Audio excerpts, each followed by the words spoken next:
Hello दोस्तों, आपका अपने चैनल प्रकाश फार्मा पे स्वागत है। तो आज हम आपको एक ऐसे सिरप के बारे में बताने जा रहे हैं जो कि आप एनीमिया की कंडीशन में ले सकते हैं। आपको प्रेगनेंसी हो या फिर कोई भी ऐसी डिफिशियंसी हो जो कि ब्लड से रिलेटेड हो, आप में वीकनेस की प्रॉब्लम है, थकावट होती है, तो एक ऐसे सिरप के बारे में बताएंगे आपको जिसका प्रयोग करने के बाद आप बेहतर फील करेंगे और आपको कुछ अच्छा महसूस होगा। तो नए हैं चैनल पर तो चैनल को सब्सक्राइब करिए ताकि इसी तरह की और इन्फॉर्मेटिव वीडियो आपको मिलती रहे। मैं आपका अपना साथी इस वीडियो में कुछ नया बताने के लिए फिर से उपस्थित हूं। तो चलिए शुरू करते हैं बिना किसी देर के।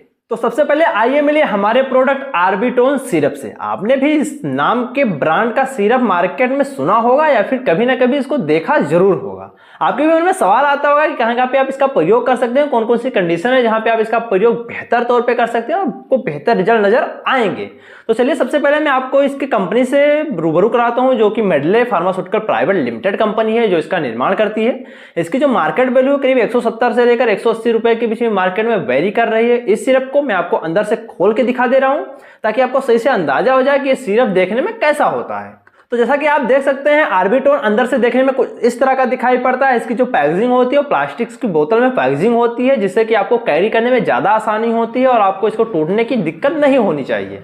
तो चलिए हम बात कर लेते हैं पहले इंग्रेडिएंट के। इंग्रेडिएंट कैसे कैसे काम करते हैं, कहां कहां पे आप इसका प्रयोग कर सकते हैं।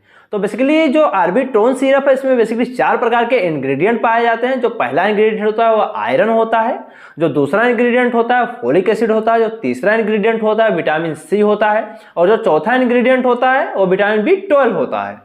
ये चारों प्रकार के एक ऐसे इंग्रेडिएंट होते हैं जो कि आपके ब्लड की डिफिशियंसी को दूर कर सकते हैं। चलिए हम बात कर लेते हैं पर्टिकुलर परेशानी की जहां पे आप इसका प्रयोग कर सकते हैं।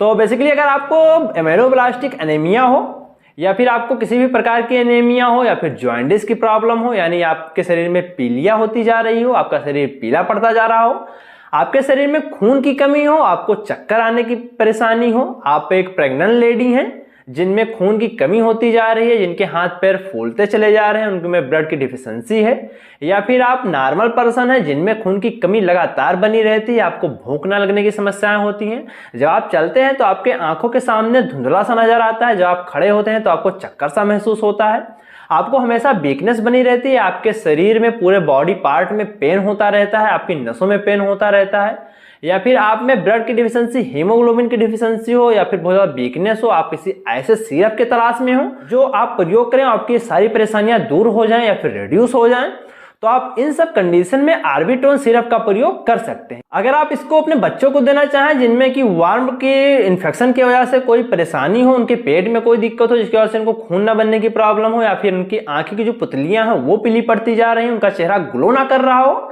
तो इन सब कंडीशन में भी आप इस सिरप का प्रयोग कर सकते हैं। इस सिरप का प्रयोग आप 5 साल के बच्चे से लेकर 80 साल के बूढ़े तक कर सकते हैं। ये बहुत सेफ सिरप है जिसका प्रयोग करने से आपको कुछ ज्यादा साइड इफेक्ट नजर नहीं आएंगे। चलिए हम बात कर लेते हैं इसके कैलकुलेटेड डोजेज फॉर्म की। तो मैं पहले आपको क्लियर कर देता हूं कि जो भी डोज बताई जा रही है कि स्टैंडर्ड फॉर्म की डोज है। कभी भी डोज की जो कैलकुलेशन होती है वो बॉडी वेट, बॉडी सरफेस और उसका एज क्या है या फिर उसका बॉडी स्ट्रक्चर कैसा है, इस आधार पे कैलकुलेट कर डॉक्टर देते हैं। तो जो डोज बताई जा रही है वो स्टैंडर्ड जो डोज है, इसका प्रयोग आप डॉक्टर के संपर्क के बाद ही करें। तो बेसिकली अगर आपकी उम्र 5 साल से लेकर 15 साल के बीच में है तो इस सिरप का आप प्रयोग 5 ml सुबह 5 ml शाम कर सकते हैं, और अगर आपकी उम्र 15 साल से लेकर 80 साल के बीच में है तो इस सिरप का प्रयोग आप दिन में 2 बार 10 ml या फिर अपने सिवियरिटी के अनुसार, अपनी परेशानियों के अनुसार 10 ml दिन में 3 बार प्रयोग कर सकते हैं। बेसिकली एक आयरन टॉनिक होती है जिसका प्रयोग करने से हो सकता है कि कभी कभी आपको लूज मोशन, डिहाइड्रेशन की प्रॉब्लम हो जाए, जिससे कि आपको दिन में 2 से लेकर 3 बार लेटरिन जाने की समस्याएं हो सकती हैं। तो ऐसा होने पर अपने डोज को रिड्यूस करें ताकि और ज्यादा प्रॉब्लम ना हो, या फिर अपने नजदीकी डॉक्टर से संपर्क जरूर कर लीजिए। तो ये रही इसकी डोज फॉर्म की, कैसा कैसा आपको लेना है। अगर आपको लेने में इसको तकलीफ हो रही है तो आप पानी के साथ मिलाकर इसका प्रयोग कर सकते हैं। बेसिकली एक स्वीटनिंग एजेंट के रूप में जो भी इसमें मिलाया जाता है वो एक ऐसा स्वीट होता है जो कि सिरप को हल्का मीठा बना देता है। तो कभी भी इसके ढक्कन को ओपन करने के बाद इसको टाइट कर ही रखें ताकि जो चींटियां लगने की समस्याएं होती हैं वो ना हो। चलिए हम बात कर लेते हैं साइड इफेक्ट की। तो बेसिकली इसका कोई बहुत ज्यादा साइड इफेक्ट नहीं है। हो सकता है कि ओवरडोज लेने से आपको कुछ सुस्ती सी महसूस हो सकती है, या फिर आपके बॉडी में डाइजेस्टिव सिस्टम की प्रॉब्लम हो सकती है, जिससे आपको 2 से लेकर 3 बार लेटरिन जाना पड़ सकता है। तो इससे आपको घबराना नहीं है, कुछ नॉर्मल सिम्टम्स हैं जो आपको इसको ओवरडोज लेने के बाद या फिर अगर आपका बॉडी वीक है तो इसे नजर आ सकते हैं। चलिए हम बात कर लेते हैं क्या डायबिटिक पेशेंट इसका प्रयोग कर सकते हैं, फिर प्रेग्नेंट लेडीज का प्रयोग कर सकती हैं। तो प्रेग्नेंट लेडीज जिनकी प्रेगनेंसी 1 से लेकर 9 महीने तक है, वो भी 1 से लेकर 9 महीने तक इसका प्रयोग कर सकती हैं, कोई भी प्रॉब्लम नहीं होगी।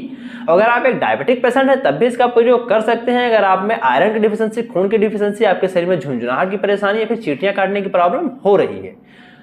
तो ये रही इसकी डोज फॉर्म, इसके साइड इफेक्ट और आपको कैसे कैसे लेना है, कहां कहां पे सिरप काम करता है। तो आशा करते हैं कि जो भी आज आपको ऑर्बिट्रोल सिरप के बारे में बताया गया है आपको पसंद आया होगा। इसका और अदर दूसरा फॉर्म जो है मार्केट में टेबलेट के रूप में आपको मिल जाएगा। अगर आप चाहें तो टेबलेट को भी कंज्यूम कर सकते हैं या फिर आप सिरप को कंज्यूम करें, आपको ज्यादा बेहतर बेनिफिट नजर आएगा। तो हम मिलेंगे आपको अपने अगली वीडियो में। अगर वीडियो थोड़ी सी भी इंफॉर्मेटिव लगी हो, आपने इससे कुछ भी सीखा हो, तो वीडियो को लाइक करें, चैनल को सब्सक्राइब कर ले ताकि इस तरह की और इंफॉर्मेटिव वीडियो आपको मिलती रहे। अगर कोई क्वेरी रह गई है तो कमेंट सेक्शन में जाके पूछ सकते हैं। मैं पूरा प्रयास करूंगा कि आपको पूरी जानकारी डिलीवर की जाए। तो हम मिलेंगे आपको अपनी अगली वीडियो में। तब तक बताए गए सिरप का प्रयोग करते रहें, स्वस्थ रहें, मस्त रहें। Thank you.